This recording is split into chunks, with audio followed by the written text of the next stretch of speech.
ce bulletin que nous ouvrons avec le naufrage d'une pirogue en Mauritanie. L'OIM confirme les 15 morts et plusieurs portées disparues. Et la pirogue Fati avait à son bord des Sénégalais, des Maliens, des Gambiens, dont des femmes et des enfants.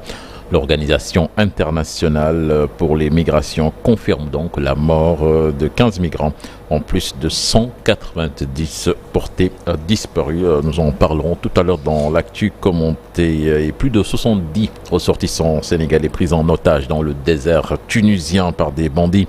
Ils réclament le paiement d'une rançon avant toute libération. Les otages des migrants sont de Thiaroye-sur-Mer, Guinaw Rail, Pikine, Yène, entre autres localités d'origine, de quoi inquiéter les familles qui ont rencontré hier le maire de Thiaroye-sur-Mer et Boubacar Seye, le directeur exécutif de HSF, lance un cri de détresse au gouvernement pour la libération de ces jeunes. Je vous propose de l'écouter. Ces familles sont à la recherche des leurs. Plus de 70 personnes disparues. 70 personnes tenues en otage en Tunisie. 70 personnes sans nouvelles depuis le 5 mai. Et c'est pourquoi aujourd'hui, le maire et ses collaborateurs m'ont appelé pour qu'ensemble, on essaie de voir quelle stratégie, ou bien du moins qu'on fasse avancer la grille de réflexion sur le comment faire sortir ces gens de ce tremplin. Thiaroye est une localité symbolique dans la lutte contre l'immigration clandestine. Thiaroye est l'une des localités les plus touchées par ce drame.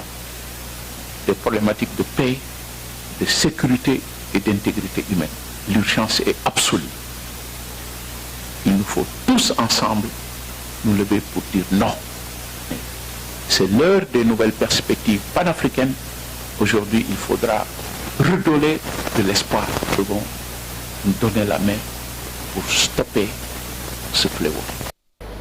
Et puis l'UNESCO qui retire le plus grand parc naturel du Sénégal de la liste du patrimoine en péril. C'est le parc Niokolo-Koba. Cela a été possible grâce aux efforts des autorités dans la conservation de cette réserve mondiale de biosphère qui était confrontée à plusieurs menaces. Le parc de Niokolo-Koba Fati, inscrit en 1981 sur la liste du patrimoine mondial de l'UNESCO, a été confronté ces dernières années à plusieurs menaces. Et puis Ahmed Suzanne Camara en garde à vue au commissariat de Dakar. Voilà, Ahmed Suzanne Camara placé en garde à vue dans les locaux du commissariat de Dakar après son interrogatoire. Ce membre du réseau des enseignants de l'APR est poursuivi pour offense au chef de l'État, acte de nature à jeter le discrédit sur une institution de la République, incitation des citoyens à enfreindre la loi. Il devrait être déféré ce jeudi au parquet, toujours sur le chapitre judiciaire, gestion fond Covid-19, le procès en diffamation opposant Mansour Faye à Mimi Touré, prévu ce matin au tribunal de Dakar. Toujours en justice également, l'affaire de la réfection du building administratif de Dakar. Bambandiaï auditionné à la gendarmerie de Colobane suite à une plainte de l'État du Sénégal. À retenir également Fatick, les concessionnaires du nettoiement annoncent le gel de leurs activités à partir de ce jeudi. Les concessionnaires donc réclament à l'État du Sénégal des arriérés de paiement estimés à près de 14 milliards de francs CFA.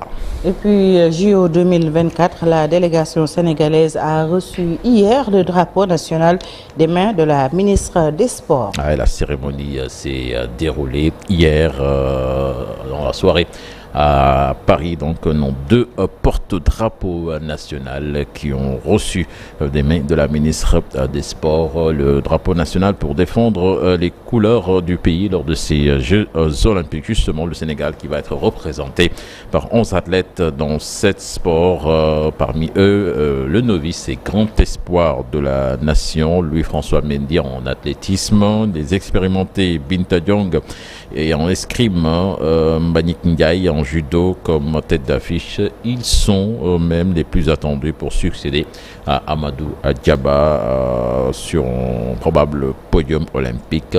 On voit cela avec Chersadi Boudiara. Ils sont 11, les prétendants qui veulent mettre fin à l'attente d'une médaille olympique pour le Sénégal depuis 36 années.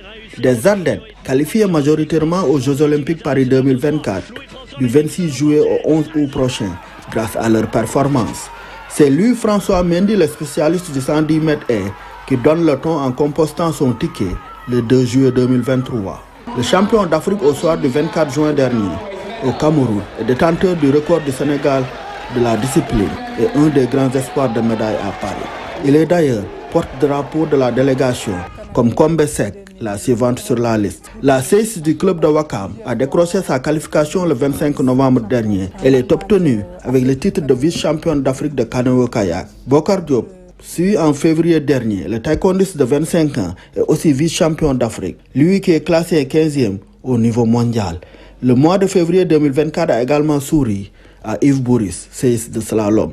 Le Français d'origine a composté son billet aux Jeux Olympiques en gagnant sa place dans le quota réservé à l'Afrique. C'est le même cas de figure pour Ndaye Binta Diongo, l'escrimeuse spécialité épée qui a remporté le tournoi qualificatif en avril dernier. À Paris, celle qui va entrer en première en compétition disputera ses deuxièmes Jeux Olympiques, comme Mbagnick Ndiaye, le triple champion d'Afrique sur les plus de 100 kilos en judo. Grâce à sa première place au ranking africain du mois de juin dernier, il a obtenu sa qualification. Le ranking, salvateur également pour le pongiste sénégalais Ibrahima Diaw. Avec sa 49e place au mois de juin, le médaillé de bronze en tennis de table aux derniers Jeux africains a assuré sa place.